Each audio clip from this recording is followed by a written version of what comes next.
Hello दोस्तों, स्वागत है आप सभी का आपके अपने यूट्यूब चैनल विश्वगुरु एकेडमी पर। तो दोस्तों, यूपीएससी मेंस के एग्ज़ाम्स चल रहे हैं जिनमें हम लोग ने 2 पेपर ऑलरेडी डिस्कस कर लिया था, ठीक है। और जो हमारा फर्स्ट डे हुआ था यानी 8 जनवरी को जो पेपर हुआ, 8 जनवरी 2021 को, तो हमारा एसए का पेपर हुआ था। तो वो वाला पेपर हमारा छूट गया था, तो इसमें हम लोग इस वीडियो में हम लोग वाला पेपर डिस्कस करेंगे, ठीक है। तो देखिए, जो एसए का पेपर होता है, आप पहले ये जान लीजिए, जो एसए का पेपर होता है वो काफ़ी स्कोरिंग होता है, ठीक है। हमने आपको बताया था कि एसए का है और जीएस का फोर्थ पेपर है, और जो ऑप्शनल वाले जो सॉरी जो मतलब कि वो जो कंपलसरी होते नहीं, ऑप्शनल वाले जो होते हैं, ठीक है, वो क्वेश्चन ऑब्जेक्टिव वाले। तो ये जो है 2-3 जो पेपर हैं, ये काफ़ी स्कोरिंग है। एसए वाला जो होता है, ये पेपर काफ़ी वेरी करता है, नंबर इसमें जो है काफ़ी वेरी करते हैं। ये आपकी लिखावट पे डिपेंड करता है, ठीक है। आप किस तरीके से आप कौन सा पैटर्न यूज़ करके आप लिख रहे हैं, ठीक है, इस पर डिपेंड करता है। आपकी मार्क्स ये बढ़ा भी सकता है और कम भी कर सकता है, ठीक है। तो इसलिए इस पे हमें खास फोकस करना है, इस पेपर पे, एसए का जो ये पैटर्न है इसमें। और इसमें हम ये भी जो है डिस्कस करेंगे कि किस तरीके से हमें लिखना चाहिए, ठीक है। तो ये हम पहले देख लें और उसके बाद फिर हम पूरा देखेंगे कि जो एसए के इस बार का जो पेपर हुआ है उसमें किस तरीके के क्वेश्चंस आए हैं और कौन कौन से टॉपिक हैं। देखिए, जो इसमें जो एसए का जो पेपर है, ठीक है, इसमें ये जो यहाँ पे आप देखिए, टोटल कितने हैं, 250 मार्क्स का ये पूरा पेपर होता है, ठीक है। इसमें भी 3 घंटे का समय ही आपको मिलेगा। और ये जो पेपर है, आपने जिस लैंग्वेज में आपने फिल किया है, जो भी मीडियम आपने डाला है, उसी में ही आपको ये पूरा एसए लिखना है, ठीक है।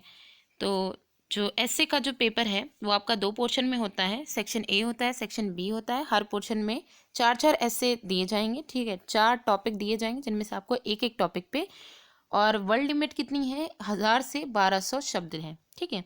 तो इतने शब्दों की एक एक जो है आपको टॉपिक, कोई भी आपका जो भी पसंदीदा, जो भी आपको अच्छा लगे, ठीक है, जिसपे आप 1000 से 1200 तक के, ठीक है, मतलब 1200 शब्दों तक के आप लिख सकते हैं, ठीक है। तो वो टॉपिक आप चूज़ करिएगा। उसके बाद आपका तरीका क्या होगा, आप जब लिखेंगे तो उसमें आपको कुछ चीज़ें देखनी हैं, ठीक है।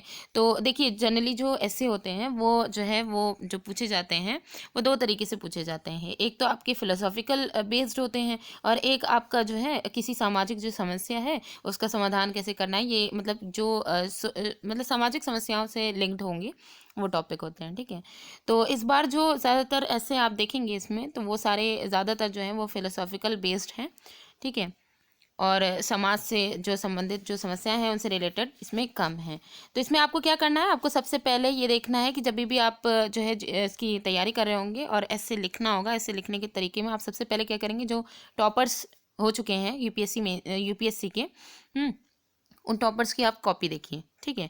प्रीवियस पेपर देख लीजिए किस तरीके के ऐसे आते हैं, टॉपर्स की कॉपी देखिए कि उनके लिखने का तरीका कैसा है, उनका पैटर्न कैसा है, किस तरीके से वो लिख रहे हैं, ठीक है। उसके बाद अगर आप ऐसे लिख रहे हैं तो आप जानते हैं कि ऐसे में जो है काफ़ी सारे बीच बीच में कोट्स आते हैं, और काफ़ी हम लोग बीच में जो है कमेंट वगैरह लिख देते हैं, ठीक है, तो जो उससे संबंधित होते हैं। तो ये जो कोट्स जो होते हैं, ठीक है, उन्हें आप किसी नोट बना करके आप किसी नोटबुक में आप नोट डाउन कर लीजिए, ताकि उसको एक जगह आप मतलब उसको जो सही सुटेबल जो जगह है वहाँ पे आप उसको लिख सकें, ठीक है। इसके अलावा आपको क्या करना है कि आप जो ऐसे हमेशा लिखेंगे वो हमेशा पैराग्राफ में लिखेंगे। आपका जो पैराग्राफ होगा, मतलब लाइन बाय लाइन नहीं लिखना है, ठीक है, पैराग्राफ में आपको लिखना है। पैराग्राफ ऐसे होने चाहिए जो मीडियम साइज हो, ना बहुत छोटे ना बहुत बड़े हों, ठीक है। तो इस तरीके से आपको जो है ये करना है ऐसे का पूरा पेपर। और सबसे इम्पॉर्टेंट बात तो यहाँ पे ये है कि जो इंट्रो, जैसे ऐसे जब हम लिखते हैं, अब ज़ाहिर है यहाँ पे 1000 से जो है 1200 शब्द यहाँ पे दिए गए हैं, तो काफ़ी लेंदी जाएगा। तो जब हम ऐसे लिखते हैं तो हमारा जो पहला पोर्शन होता है वो इंट्रो होता है, किसी भी ऐसे का वो इंट्रो होता है। तो इंट्रो वाला जो पेज होगा उसे हम छोड़ देंगे, इसलिए भी छोड़ देंगे ताकि जो ऐसे हम लिख रहे होते हैं, क्योंकि जब हम उसके बारे में लिखते हैं तो कई सारे हमारे दिमाग में, कई सारे हमारे माइंड में विचार आते रहते हैं, ठीक है। तो हम जो ऐसे है, जो भी हम टॉपिक लेंगे उसको एंड तक की लिख लेंगे, ताकि जो हमारे पूरा जो भी हमारे माइंड में आइडियाज़ आते गए हैं उनका एक साथ पूरा संग्रह है, उसी पे बेस्ड हम इंट्रो करेंगे। क्योंकि जो हमारा एग्जामिनर होता है, जो हमारी कॉपी देखेगा, सबसे पहले हमारा ऐसे का जो इंट्रो होगा उसी को ही देखेगा। तो जो इंट्रोडक्शन होगा उसको जो देखेगा तो उसके ऊपर अच्छा इम्पैक्ट पड़े, तो इसलिए पूरा टोटल जो भी हमारा जो विचार रहेंगे, जो जो भी हमने जो है कर रखा होगा, ठीक है, उसको पूरा एंड तक के लिखने के बाद उसी से ही रिलेटेड पूरा हम इंट्रोडक्शन तैयार कर देंगे, ठीक है। तो इसलिए आपको क्या करना होगा, जो इंट्रोडक्शन वाला पेज है वो आप लास्ट में ही फिल करें तो ज़्यादा बेहतर रहेगा। ठीक है, तो अपना टाइम मैनेजमेंट का भी ध्यान रखें। वैसे तो इसमें काफ़ी जो है इसमें टाइम मिलता है जिसमें आप कर सकते हैं। तो आइए देखते हैं इसमें जो ऐसे हैं वो किस तरीके के हैं। तो देखिए सेक्शन ए में 4 दिए गए हैं। इसमें पहला जो है वो क्या है, मनुष्य होने और मानव बनने के बीच का लंबा सफ़र ही जीवन है। ठीक है, life is long journey between human being and being human. तो क्या है कि इसमें ये जो ऐसे हैं, ऐसे आप तभी लिख सकते हैं। आप यहाँ पे जो आपके टॉपिक दिए गए हैं इसे अच्छे से पढ़िए, ठीक है, उसे समझिए, उसके बाद उससे रिलेटेड आपको जो भी आपके पास आपके माइंड में जो भी आइडियाज़ आ रहे हैं वो सारे उसमें लिखिए एज अ ऐसे के फॉर्म। ठीक है, ऐसे। तो इसमें क्या लिखना है, मनुष्य होने और मानव बनने के बीच का जो लंबा सफ़र है, एक मनुष्य होना और एक उसके अंदर मानवता का आना। ठीक है, इसके बीच में काफ़ी लंबा सफ़र जो है तय करना होता है। ठीक है, कि जो है मनुष्य बनने और मानव बनने के, तो इसमें क्या क्या चीज़ें इसमें आप इंक्लूड कर सकते हैं, इसे आप लिखिए कि एक मनुष्य बनने से लेकर के मानव, मतलब मनुष्य मनुष्य तो जब बच्चा पैदा होता है तभी से ही वो मनुष्य कहलाता है। इसमें जो भी जो मनुष्य की जो चीज़ें होती हैं, ह्यूमंस की जो जो भी इसमें जो है वेरिएबल, जो भी मतलब कि जो डिफरेंस होते हैं, ठीक है, वो सारी चीज़ें एक बच्चे में भी होंगी। लेकिन वो जो बच्चा है वो अभी मानव बनने की कंडीशन में नहीं होगा ना।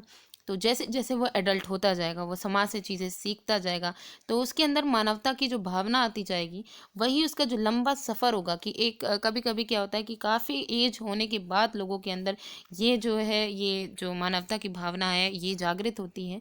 तो यही है, मनुष्य होने और मानव बनने के बीच का जो लंबा सफ़र है वही जीवन है। ठीक है, तो इसके बारे में हमें लिखना है, ये पहला हमारा हो जाएगा। दूसरा है, विचार परक संकल्प स्वयं से शांत चित्त रहने का उत्प्रेरक है। विचार परक संकल्प, mindful manifesto is the catalyst to the tranquil self. ठीक है, तो ये जो विचार परक संकल्प हैं वो हमारे स्वयं के शांत चित्त, जो हमारा माइंड है वो एकदम पीसफुल माइंड होने के लिए, पीसफुल माइंड हमारा रहे उसके लिए एक एज आ कैटलिस्ट की तरह वर्क करता है। ठीक है, तो इस पर भी हमें लिखना होगा। और फिर है नेक्स्ट में, ये तो काफ़ी जो है अच्छा टॉपिक है कि जहाज़ अपने चारों ओर, क्योंकि यहाँ पे हमें मेनली यही देखना है। देखिए हमारा जो ऐसे तैयार होगा वो मेनली जो यहाँ पे कंटेंट दिया गया ना, इसे अगर हम अच्छे से समझ लें तो हमें बहुत सारे टॉपिक, बहुत सारा मैटर हम इसमें लिख सकते हैं। बस हमारा लिखने का तरीका सही होना चाहिए। तो देखिए, जहाज अपने चारों तरफ के पानी की वजह से नहीं डूबा करते, जहाँ पानी के अंदर, मतलब जहाज पानी के अंदर समा जाने की वजह से डूबते हैं। मतलब कहने का है कि जहाज के चारों ओर अगर पानी है, ठीक है, तो उसकी वजह से जहाज नहीं डूबेगा। अगर जहाज के अंदर पानी भर गया तो वो डूब जाएगा। ठीक है, तो ship do not sink because of water around them, ship sink because of water that gets into them, जब उसके अंदर फिल हो जाता है। इसका जो है सबसे अच्छा एग्जाम्पल हमारी लाइफ से रिलेटेड होता है। हमारे चारों ओर की जो बुराइयां हैं वो जब तक हमारे चारों ओर ही हैं, ठीक है, हमारे जो है एटमॉस्फेयर में हर तरीके की बीमारी, हर तरीके की जो है बुराई, वो चाहे चोरी हो, चाहे वो ड्रग से रिलेटेड हो, चाहे किसी को कोई नुकसान पहुंचाना हो, घृणा करना हो, ये सारी जितनी भी बुराई हैं, ठीक है, ये जब तक कि हमारे बाहर हैं, यानी कि हमारे एटमॉस्फेयर, बाहरी एटमॉस्फेयर में, तब तक की तो कोई इफेक्ट नहीं पड़ेगा। अगर वो सारी जो बुराइयां हैं वो हम अपने अंदर ले लेंगे, तो जैसे ही हम अपने अंदर लेंगे तुरंत बिल्कुल भी हमारा जो नाश है वो स्टार्ट हो जाएगा। ठीक है, वहीं से ही हमारा नाश होना स्टार्ट हो जाएगा। तो वही है, ये टॉपिक काफ़ी अच्छा है, इस पर काफ़ी लंबा लेंदी जो है इस पर टॉपिक लिख सकते हैं हम। नेक्स्ट देखिए, सरलता चरम परिष्करण है। ठीक है, तो ये जो सिंप्लिसिटी होती है वो इज़ द अल्टीमेट सोफिस्टिकेशन। जो सिंप्लिसिटी होती है वो जो बुराइयां होती हैं, ठीक है, उनकी मतलब बुराइयों का दोष या बुराइयां जो हैं उनको दूर करने की एक अल्टीमेट सोर्स है, अल्टीमेट तरीका है। ठीक है, सोफिस्टिकेशंस है। ठीक है, सोफिस्टिकेशन के ये सिंप्लिसिटी जो है वो एक अल्टीमेट सोफिस्टिकेशन, एक चरम परिष्करण है, दोष या बुराइयों को दूर करने की एक क्रिया है। ठीक है, नेक्स्ट क्वेश्चन देखिए सेक्शन बी में, इसमें क्या है, इसमें भी 4 हमारे जो ऐसे टॉपिक हैं, ठीक है, 4 हैं, और इनमें से कोई एक करना है, जो भी हमको सही लगेगा उसको हमें करना होगा।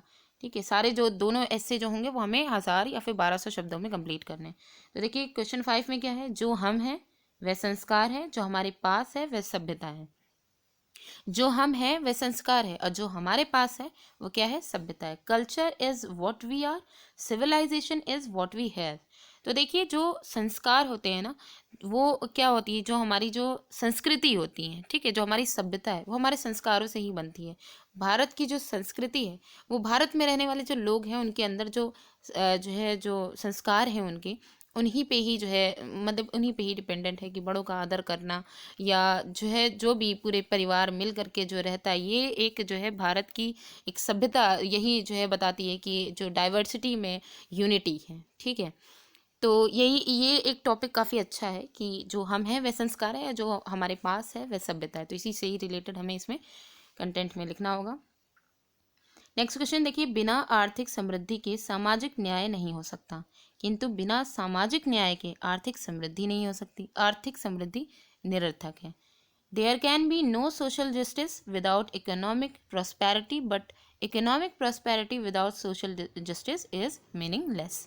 ठीक है, तो यहाँ पे यही है कि बिना आर्थिक समृद्धि के सामाजिक न्याय नहीं हो सकता। जो हमारा समाज में जो सोशल जस्टिस है, वो जब तक कि आर्थिक समृद्धि नहीं होगी, जब तक कि आर्थिक स्थिति जो है सही नहीं होगी, ठीक है, इकोनॉमिक प्रॉस्पेरिटीज़ नहीं होगी, तब तक कि सामाजिक न्याय ही नहीं हो सकता। और सामाजिक न्याय अगर नहीं होगा, ठीक है, तो ये जो आर्थिक समृद्धि है वो एकदम निरर्थक। अगर वो हो भी रही है तो उसका कोई मतलब नहीं है, अगर न्याय नहीं हो रहा है। ठीक, तो नेक्स्ट क्वेश्चन में देखिए, पितृसत्ता की व्यवस्था नज़र में बहुत कम आने के बावजूद सामाजिक विषमता की सबसे प्रभावी संरचना है। तो देखिए यहाँ पे दिया गया है, patriarchy is the least notice yet the most significant structure of social inequality. देखिए, हमने देखा जीएस के दोनों पेपर में भी जो मतलब लिंग संबंधित क्वेश्चंस रखे गए थे। ये समझिए यूपीएससी हर एक पोर्शन में इसको टच ज़रूर करता है, ये जो है इन इक्वालिटी वाला जो पोर्शन है, ठीक है, महिलाओं से संबंधित जो जो भी है। ठीक है, तो हमने जीएस के दोनों पेपरों में भी देखा था। ठीक है, और यहाँ एसए में भी ये इससे रिलेटेड है। तो यही इससे रिलेटेड हमें यहाँ पे बताना होगा कि जो सोशल इनइक्वालिटी है, ठीक है, उसकी जो प्रभावी संरचना है, जो सामाजिक विषमता की जो प्रभावी संरचना है, वो चाहे महिलाओं से संबंधित हो या चाहे जात वात को लेकर के हो, ठीक है, उसके बारे में आप क्या विचार दे सकते हैं, ठीक है, इसके बारे में हमें यहाँ पे देना होगा। ठीक, लास्ट क्वेश्चन है इसका, क्वेश्चन नंबर 8। इसमें अंतर्राष्ट्रीय संबंधों में मौन कारक के रूप में है प्रौद्योगिकी। Technology as the silent factor in international relations. देखिए, जो इंटरनेशनल रिलेशंस के लिए जो प्रौद्योगिकी है, ठीक है, ये एक मौन कारक की तरह काम करती है। क्या है, अभी जो पूरा वर्ल्ड है, ठीक है, पूरा वर्ल्ड कहें या लगभग जो कंट्रीज़ हैं वो सब की सब डिजिटलाइज्ड हो गई हैं। ठीक है, ज़्यादातर अगर देखा जाए तो व्यापार जो है वो किसी ऐप के थ्रू जो है, मतलब कि अगर जो भी इनकम जो है जो हासिल कर रहे हैं, या जो भी अपने प्रोडक्ट को लॉन्च कर रहे हैं, कुछ भी है, ठीक है, तो वो क्या है, ज़्यादातर अगर जो है किसी का जो मतलब रिलेशन, जो इंटरनेशनल रिलेशन का जो फैक्टर बन रहा है, वो क्या है कि ये जो ऐप के थ्रू है, वो अलग अलग जो कंट्रीज़ हैं वो दूसरी जो है अपनी अपनी ऐप बना करके दूसरी जो कंट्रीज़ हैं उसमें लॉन्च कर रही हैं। फॉर एग्जांपल जैसे टिकटॉक वगैरह, ये सारी चीज़ें हैं। ठीक है, तो ये है। तो हम ये कह सकते हैं कि जो टेक्नोलॉजी है अंतर्राष्ट्रीय संबंधों में एक मौन कारक की तरह जो है वर्क करती है। अगर इसको जो है रोक दिया जाए, ठीक है, तो भी इफ़ेक्ट काफ़ी पड़ जाता है। और इसको जो है हम अपने देश में बैठ करके कई जगह हम इसका व्यापार चला सकते हैं, ऑनलाइन काफ़ी सारी जो है इसकी प्रगति कर सकते हैं। ठीक है, तो इसमें जो है आप काफ़ी जो है इसमें मैटर हो सकता है। जैसे अभी जो G11 का जो कॉन्सेप्ट है, इसमें भी काफ़ी सारी चीज़ें हैं, तो इसमें भी आप डाल सकते हैं। इससे रिलेटेड जो चीज़ें हैं वो भी प्रौद्योगिकी से, टेक्नोलॉजी से रिलेटेड ही है ना, वो भी। तो ये था आपके जो एसए थे। ठीक है, एसए का जो पेपर था इसमें टोटल 8 जो टॉपिक दिए हैं। सेक्शन ए में 4 टॉपिक थे, सेक्शन बी में 4 टॉपिक थे। हर एक जो सेक्शन था उसमें से हमें एक एक टॉपिक लेना था। ठीक है, और इनको हमें लिखना कितने हैं, 1012 शब्दों में लिखना है। तो इस तरीके से, और हमने यहाँ पे ये भी डिस्कस किया कि किस तरीके से आपको ये पेपर लिखना होगा, क्योंकि ये बहुत ही वेरिएबल पेपर है। एक तरीके से समझिएगा कि आपके मार्क्स को बढ़ा भी सकता है, आपकी रैंक अच्छी भी कर सकता है, और आपकी रैंक को गिरा भी सकता है। ठीक है, तो इसलिए इसको काफ़ी अच्छे से देखिएगा। इसके टॉपिक्स के बारे में अगर आप तैयारी कर रहे हैं तो इसको समझिए इसके बारे में, और कैसे कैसे जो टॉपर्स हैं उनका लिखने का तरीका कैसे है, किस तरीके से वो क्या यूज़ कर रहे हैं। ठीक है, ये सारी चीज़ें देख करके उसके बाद इसमें आप काफ़ी सारी चीज़ें, ये 2-3 जो ऐसे जो सब्जेक्ट्स हैं, इनके बारे में अगर आप मेहनत कर लेंगे तो आप यूपीएससी में काफ़ी अच्छा स्कोर कर सकते हैं। तो फ्रेंड्स, ये वीडियो आपको कैसी लगी कमेंट करके ज़रूर बताइएगा। Thanks for watching.